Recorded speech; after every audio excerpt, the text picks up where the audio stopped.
carry message. Revolution time is. Sema nini?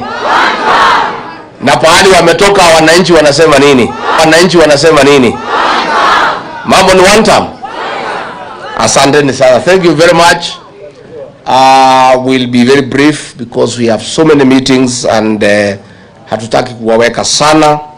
Let me first thank you, our young leaders, for creating time to come and engage with us and for making a very bold decision to pursue leadership. Leadership is a calling, and nobody will come to bring you leadership nyumbani. Wewe mwenyewe utatoka nyumbani uende utafute uongozi. So for you being here, we really appreciate, and I want to thank our youth leader Wanjiku Thiga for a very good organization. And I have listened to our youth leaders who have spoken here, and I'm very happy. Let me appreciate the resilience and the sacrifice of our young people to liberate their country. This country is in deep trouble. We face extinction, we face anguish, and many challenges ahead.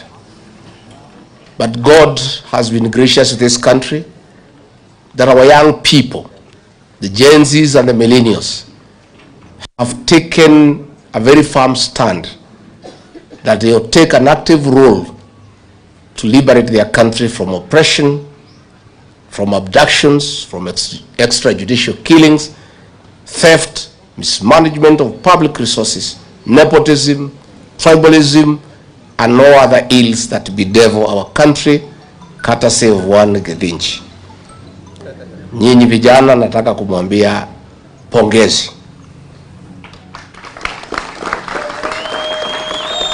You know, on June 25th, when our young people came out in large numbers to say enough is enough, I, regarding Gachagua, was not even aware of the existence of the Gen Zs. I came to know that day that there is a group of young people calling themselves Gen Zs who have taken the country by storm. So even as William Ruto was accusing me of organizing the Gen Zs and funding them, I was not even aware of their existence. I, like everybody else, woke up to ask, who are these guys, new guys in town? The new sheriff in town.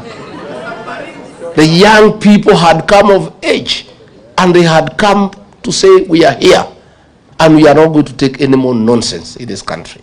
And young as we are, fearless, we are available for this country. And you made your point. And since that day, the Gen Zs are part and parcel of every conversation in our country. And that is the way it should be. Let nobody tell you that you are the leaders of tomorrow. No. You are the present and the future. And you must take your rightful place in our country. You are the greatest stakeholder in this country because you have longer to live than all of us. You must therefore be part and parcel of deciding how you will be governed and how this country will be governed. Because if things go wrong, you start to lose the most. And if things go right, you start to gain the most. Therefore, vijana wetu, what you are doing is the right thing. And you have a date with destiny.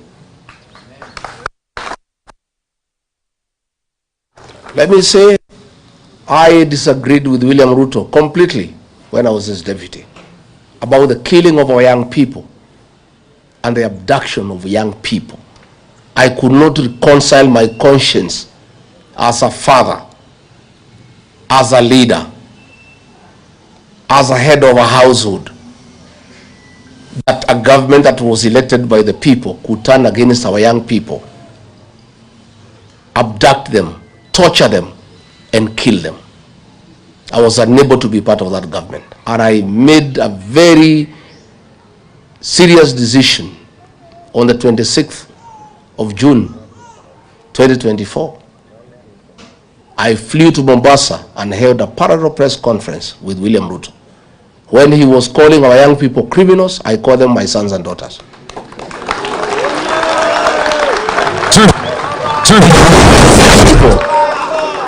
Many people try to stop me from having that press conference. Oh, you cannot speak when the president has spoken. But I say the president is behaving like an animal. I am not an animal myself, I'm a human being. And I must dissociate myself from his utterances. These are young people who are fighting for their country and for the right thing. And he is calling them criminals. And they are not criminals because what they were disagreeing with is what is criminal in nature. And I therefore affirmed our young people, and I said I want to be counted, that these are our young people, they are my sons and daughters, and they must be given a chance. And that's when I disagreed with William Ruto. After that day, until he threw me out of office, we never spoke again. He would just pretend to greet me in public, but he could not agree to face me, because I would look at him at his face and ask him, why are you killing young people? You know, so my good people, DCP is your home.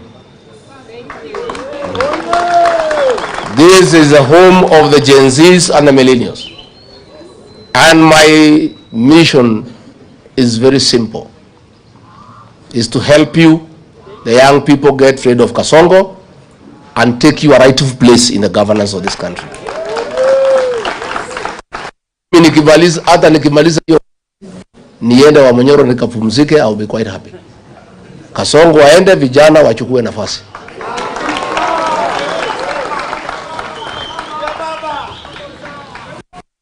Let me say, you guys are the majority in this country. This country is in your hands. There is nothing Rigathi Gachagua can do to liberate this country alone. If I don't have the support, it's in futility. You are the guys to deliver this country. And this country will be delivered on the ballot box. I want to persuade you this afternoon that when you go back home, you must talk to your colleagues, the Gen Zs and the millennials, to take IDs and register as voters. And I want to tell you, everybody wants Kasongo to go home. But that will only be actualized on the ballot. We are constitutional democracy. We don't want Kasongo to go home through unconstitutional means. No. We want to humiliate him at the ballot. And that will be done when you guys register as voters. On top of that, I want to invite you to join us in government. You cannot just be bystanders. How do you create a new government that you are not part of? That would be foolish. You must be part of the new government. So I want to persuade the Gen Zs and the millennials. Hizi viti yote ya MCS 1,450. Simuchukue. Munangojea nini? Nyinyi ndio majority. What are you waiting for? These 290 constituencies, take half of them. Senate 47, take half of them. Why and why not? Nyinyi mumekula vitabu sawa sawa. See, you guys have gone to school properly. You guys are sharp. You guys are connected. You guys are current. You guys have exposure. And you guys are patriotic to your country. Why don't you agree to help our country by vying for these positions and come and make good laws and restore the dignity of your nation? What are you waiting for? My good people, what are you waiting for? We want to hand over this country to you. We just want to help you get rid of Kasongo because that is your greatest enemy. Kasongo is allergic to young people. He has allergy. So the only way our young people can survive and prevail and take their rightful place in this country is when Kasongo is one term. So before we can restore our young people and put them into places of leadership, it is a prerequisite that Kasongo must exit. So nyinyi tafadhali, I agree with the formula that will have exemption for you to pay nomination fees. But when you prove that you are a serious candidate by alluring members into the party, then we know you are serious, isn't it? Otherwise we would have too many jokers. So that formula, Wanjiku Thega and SG work on it. I am 100% persuaded. I am aligned.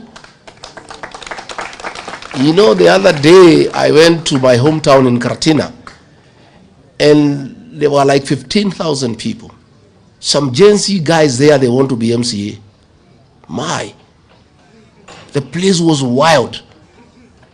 The women were saying tunataka Gen Z ya kuwa MCA wetu. The men were saying the same. Wazee Gen Z wenyewe wanasema. So nyinyi vijana, Kenyans have confidence in you after what you did. Please take up your right of place. In matters nomination, I have persuaded our National Executive Council that those of you who work hard in your counties, in all the counties will have nominated MCAs. You guys will take half the number. Kama hapa Nairobi nikipiga hesabu, DCP will have over 20 nominated MCAs. 10 ni zenu. Like Jemo, ile kazi umefanya tayari, moja ni yako. Zindio? So you guys, hizo viti tutapeana kulingana na proven track record. Your activities, what are you doing for the party? Are you a good online warrior for the party? Kwa hii mitandao, I put a team now to start analyzing who is fighting for this cause for the party. Bas, kwa mtandao, wale wanapigania chama na sisi kwa mtandao, it will also be one of the methods we shall use to identify the people we nominate to go to the county assemblies. I want to be surrounded by an army of young, aggressive, intelligent young people so that I can be a good leader. There is no way you go anywhere as a leader unless umejisurround na vijana ambaye wamesomwa na ambaye hawagopi mtu yeyote. Rigathi Gachagua has availed himself to be surrounded by young leaders so that I can succeed. I'll go nowhere without you. I want you to come. We work together. I want you to take over these county assemblies, both the elected MCAs and the nominated ones, so that you set the national agenda for good governance, transparency, and accountability. I want to see young leaders in the National Assembly, in the Senate. And when I form government, even in the National Executive, we'll have a blend of the young, knowledgeable, energetic, backed up by the experienced, and with proven track record. Tukiweka CS ambaye ako na experience, tunamwekea kijana ya 24 years Gen Z kama PS wanafanya kazi naye.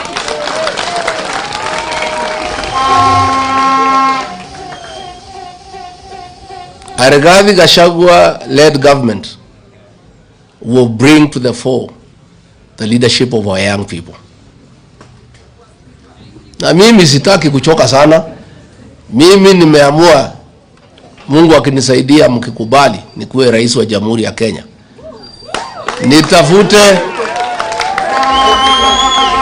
nitafute vijana, nijaze kwa serikali, watu wange kazi, I take the credit. Si ndio? Mimi nikae pala na Manyoro na Pastor Douglas, nimeweka vijana, nimejaza kila pahali. Wanakuja kunibrief, on Monday na kuchukua mawaidha. Ambia vijana hapa muangalie namna hii wiki hii mtakuja kuniambia weekend. Si ndio? Si hata mimi lazima nijipende. Kwani hii kazi nitafanya mpaka siku gani?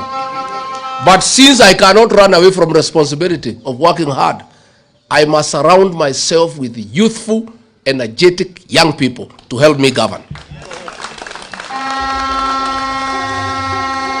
And you guys, you'll be all over. You will be in every office in my government. You will be in every institution. You will be in every parastatal. You will be everywhere. Watu waanze kuzoea nyinyi mapema. You guys are the present and the future of our country. And unless we hand over this country to you, this country is doomed. Hawa wazee wametuangusha, wacha tujaribu hawa vijana. Na mimi, I am ready and willing to part in the discussion. So please, mimi discussion. So please, mimi nimefungua roho yangu, nimefungua milango yangu, naomba tufanye kazi na nyinyi. Naomba tusaidiane. Muko tayari? Muko tayari? And I want to say, you know, Kasongo ametudanganya, alisema ataweka ICT hubs kila ward, mumeziona? And you know this guy is actually mannerless. You know, let me ask you. He told us ataweka sisi pesa kwa mfuko. Ile kidogo tulikuwa nazo wakato? Ni muongo si muongo?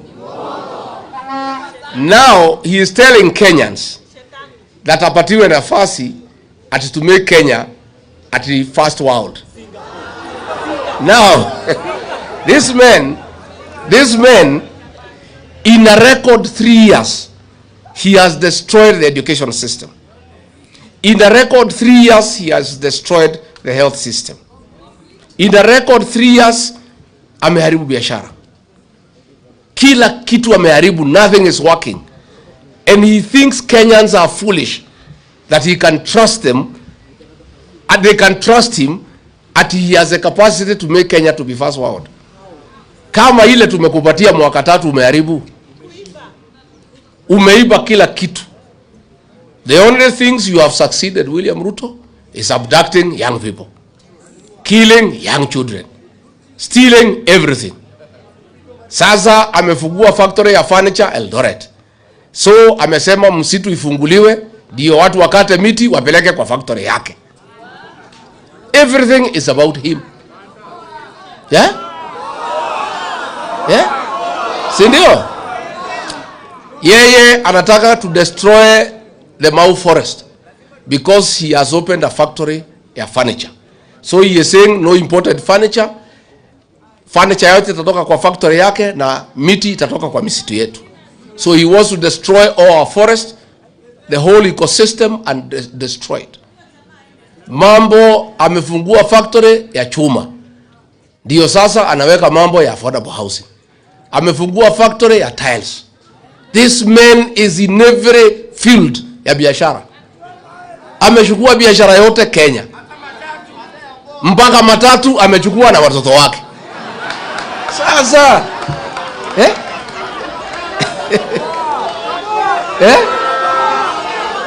Sasa katika huko Mara ameweka hoteli.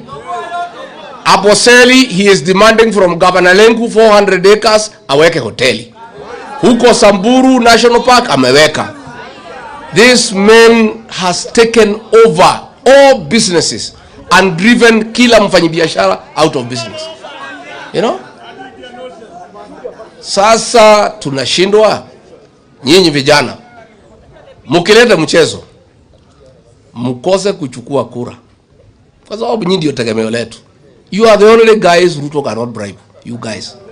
You are the only people he cannot intimidate. You are the hope of this country. Without you guys there will be no country. Please, my sons and daughters, I plead with you. Save this country. Save this country. Register as voters. Again, contest all these seats so that we can also have a good voter turnout. when your supporters are coming to vote for you. Then tufukuze Kasongo, nyinyi mchukue nafasi tuendeshe Kenya yetu. Mwai Kibaki gave us free education, ameharibu.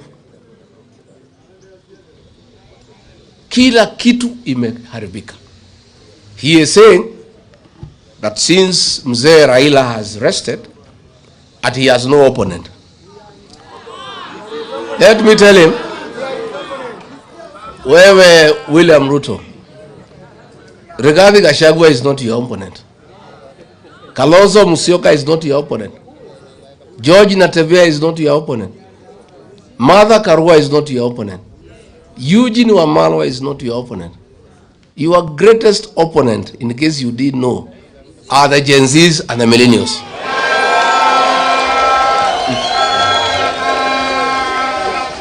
Yeah? Sindio? Are the Gen Zs and the millennials of the Republic of Kenya. Number 2, kama una habari.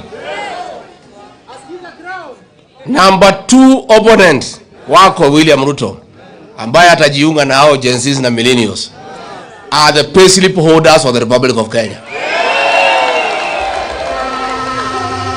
Kama una habari, wale mama mboga na watu ya bodaboda ulidanganya ati tutawatoa chini wapandishe juu, utaweka pesa kwa mfuko, ukarudi kwa mfuko ukatoa kila kitu. Those are your opponents. Kama una habari, wale wa mama na wazee ulibomoa manyumba zao hapa Nairobi karibu na mto, hao ndio wapinzani wako. Kama una habari, wale police officers umeharibu insurance scheme yao, watoto wao wanahangaika. Those are your opponents. In a nutshell, William Ruto, your opponents ni kila Mkenya. Yule candidate tutatoa moja ni kwa niaba ya hiyo wapinzani wako. But that is not your opponent. He will just be a representative of the people against you. And let me confirm, for the avoidance of doubt, we shall have one single presidential candidate. Nimeona Kasongo amesponsor ma headline kwa ile magazeti yake jana. Rigiji asimami, ati sijui atawachia wengine ati apewe share ya serikali. Nani nakwambia? Rigiji is a front runner in this race, my friend. Rigiji, what I need to do is to persuade my colleagues that I have the numbers, I have the mobilization capacity, I can marshal enough resources, I have enough inspiration, I have enough messaging capacity to defeat William Ruto. I'll persuade my colleagues to make me the flag bearer. In case I don't persuade them, and they persuade me that another Kenyan can do it, I'll sacrifice. I will. But hiyo gazeti muliona, hiyo ni gazeti ya Kasongo. And it is run by the National Intelligence Service. I would like Kenyans to ignore that nonsense that was there yesterday. Sisi hatujaketi kukubaliana ni nani. Na hatukai haraka. Tutakaa baada ya Christmas 2026. For the time being, our single presidential candidate for now is Ruto must go. And our plan for now is one term. So nobody, we have never sat down and we are not in a hurry. What we have agreed, kila kiongozi ajitolee aende asukume pahali ako na ushawishi. We have agreed that every leader to go and mobilize your supporters ya kupeleka Kasongo nyumbani.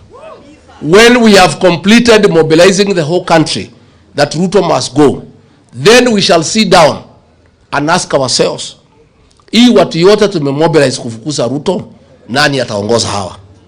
Nani atakuwa mdogo wake? Nani watasaidiana? Lakini hakuna haraka. So let Ruto and the newspaper has not set an agenda for us about the choice of a single presidential candidate. We know what you want. Munataka tutangaze mtu sahihi, muanze kumuhangaisha, muanze kumsumbua, muanze kupiganisha sisi. And I have seen a few characters even in the United Opposition wameanza kuabukia hiyo propaganda ya Kasongo. They are believing that propaganda, ati kuna watu wameketi, ati wameongea, ati huyu hata simama. There is nothing like that. That is all propaganda by Kasongo. We are not in a hurry to name a candidate.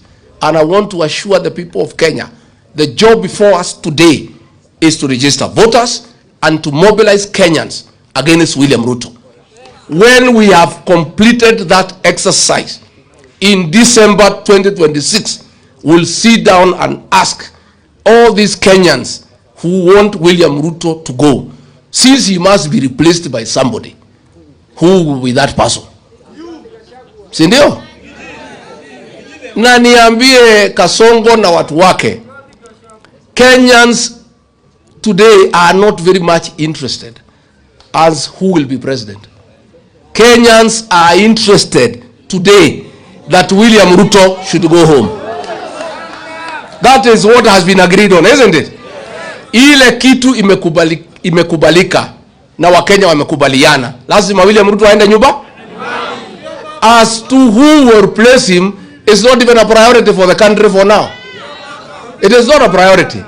That one we shall agree much later, huko December after Christmas, hapo 28th, 29th, ndio tukienda mwaka mpya ya 2027, before midnight, tuambie Wakenya, tukiamkia kesho, flag bearer wetu ni fulani.